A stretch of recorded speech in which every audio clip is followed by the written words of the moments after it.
Welcome to Not Milk Never Milk. Subscribe if you're lactose intolerant. You start with admin privileges in both the SSO provider and Google Workspace, because you'll be changing authentication identifiers. First, confirm the new Gmail address is provisioned or reserved in Workspace and verify the user's identity. This prevents orphaned accounts. Once done, export current SSO user mappings and backup SAML settings so you can roll back. Begin by opening the SSO dashboard and locating the user or group mapping section. Make the change there, rather than editing local Google accounts.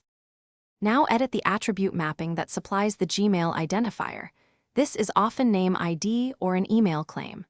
Replace the old address with the new Gmail address exactly, respecting case and domain conventions, because mismatches break login.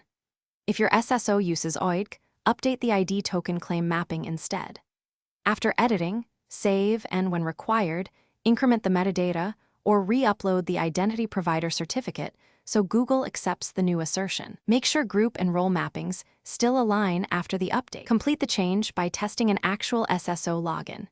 Use an incognito browser or separate profile and sign in with the new Gmail address to confirm access to Google services.